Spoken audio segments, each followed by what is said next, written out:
La situation au Congo n'est pas du tout comprise par les médias occidentaux. C'est assez pédant, c'est assez prétentieux de le dire. Mon pays, vu de l'Europe, donne une toute autre image. En fait, l'Europe agit comme un miroir, ce qu'on appelle l'effet miroir. Lorsque vous regardez le Congo à travers les médias, à travers le prisme des médias occidentaux, vous découvrez des choses que vous n'auriez sans doute pas découvertes en vivant sur place. Quelle est la situation en République démocratique du Congo aujourd'hui? C'est une situation absolument ubuesque, aberrante. C'est une situation où même le vocabulaire a été totalement falsifié. Par exemple, l'AFDL, l'Alliance des forces démocratiques pour la libération du Congo, qui a renversé Mobutu le 17 mai 1997, on a prétendu que c'était une rébellion congolaise. Ben non, c'est une milice armée Tutsi. On a dit que le FCD Goma de Maître Azarias Ruberwa, qui fut vice-président de la République, on a dit que c'était une rébellion congolaise. Je suis désolé, Azarias Ruberwa est un Tutsi rwandais. Donc c'est une milice rwandaise. On a prétendu que le CNDP, le Conseil national pour la démocratie ou le progrès, je ne sais pas, de Laurent Nkunda Batouare en général, on a dit que c'était une rébellion congolaise. Ce n'est pas vrai. C'est une milice rwandaise. Parce qu'un Nkunda Batouare était un Tutsi rwandais. On a prétendu que le M23, et ainsi de suite. Donc, il y a donc le premier crime qui a été commis au Congo, c'est un crime de sémantique, de vocabulaire. Tout a été falsifié. Et cela a été falsifié de façon délibérée. Pourquoi? Parce que le Congo aujourd'hui se trouve dans une situation de guerre de type ethnique. Le Congo est occupé par une ethnie, les Tutsis, venus du Rwanda. Le génocide, je dis les génocides, il y en a eu 4 au Rwanda. 4 génocides qui ont été perpétrés au Rwanda, les uns par les Tutsis, les autres par des Hutus. Eh bien, ces génocides ont visé uniquement le Congo. C'était un prétexte, c'était un alibi pour envahir le Congo. Tant et si bien qu'aujourd'hui, le chef d'État congolais, Joseph Kabila, de son vrai nom Hippolyte Kanambe, est un Tutsi rwandais. Il a mis les pieds pour la première fois à Kinshasa le 17 mai 1997. Et quand il est arrivé, c'était comme exactement un immigré clandestin. C'est un immigré clandestin. Il est venu à Kinshasa sans passeport, sans visa, dans les bagages de l'AFDL. Et quand il est arrivé, il ne parlait pas le lingala, il ne parlait pas le français, il ne parlait pas le kiluba, et il s'exprimait en swahili, mais le swahili de Tanzanie, où il a vécu, où il est né apparemment. Donc, et ce monsieur, donc, imaginez-vous que un immigré clandestin, un sans-papier, débarque dans un pays et 3 ans et demi plus tard, il devient chef d'État. C'est une situation unique depuis que la planète Terre existe, peut-être même dans le système solaire. Donc, un immigré clandestin qui devient chef d'État 3 ans et demi après son arrivée. Ça ne s'est jamais vu dans le monde. Voilà la situation dans laquelle se trouve le Congo. Donc, une situation d'occupation ethnique. Ça, c'est la cause. Cette cause a entraîné des effets désastreux. Actuellement, un génocide est perpétré au Congo. Tout récemment, près de 90 personnes ont été abattues à Béni. Tout le monde s'est excité dessus. Mais on ne dit pas pourquoi. Il semble, mais je n'ai pas vérifié l'information, qu'on a découvert des gisements de pétrole dans le sous-sol de Béni. Donc on veut éliminer la population pour que les multinationales pétrolières viennent exploiter de l'or noir chez nous. Eh bien, aujourd'hui, le bilan des morts au Congo s'élève autour de 8 millions. C'est donc, depuis la fin de la Deuxième Guerre mondiale, le conflit armé le plus long et le plus sanglant. Le plus sanglant parce que ça fait quand même, il y a 8 millions de morts. Le plus long parce que cette guerre a commencé en septembre 1976. Et elle se poursuit encore, hic nunc, ici et maintenant, en 2014, au mois de novembre 2014.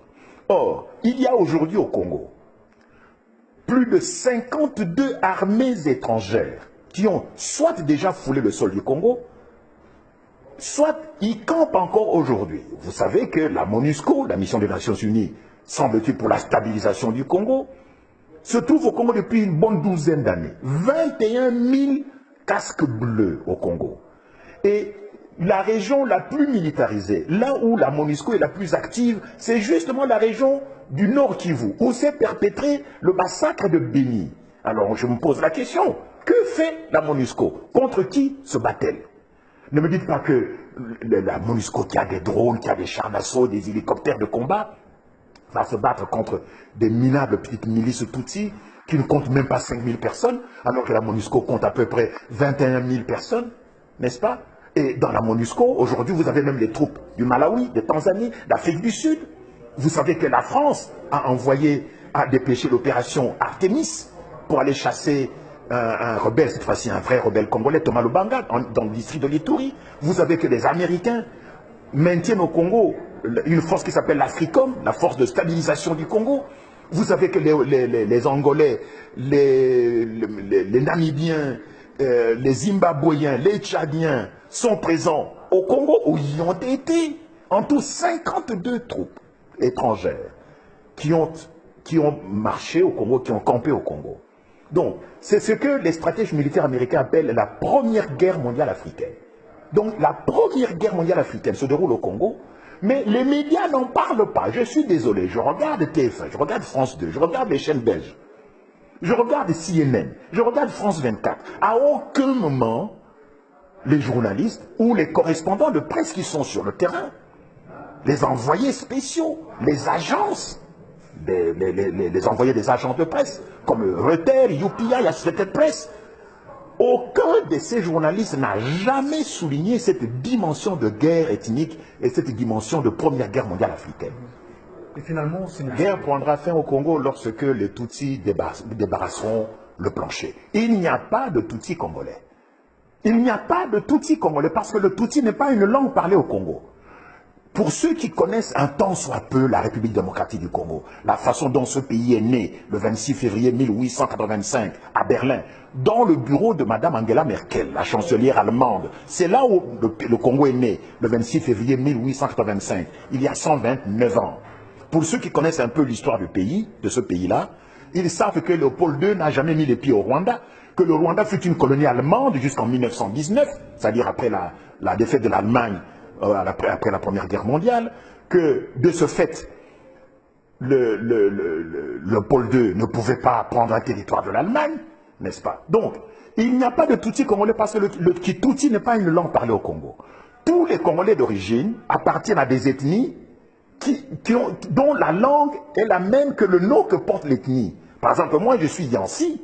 Eh bien, le Kiyansi, ce n'est pas seulement une communauté ethnique, c'est une terre et c'est une langue. C'est la même chose avec les Baluba, avec les Nande, les Bashi, les Houndé, les Tetela, les Songé. Regarde combien il y a, entre 400 et 800 ethnies au Congo. Voyez-vous?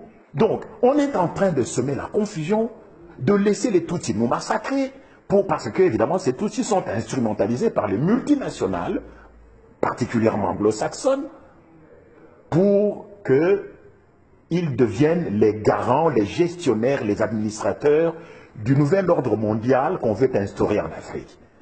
Mais, évidemment, vous comprendrez pourquoi la France intervient personnellement dans ces anciennes colonies.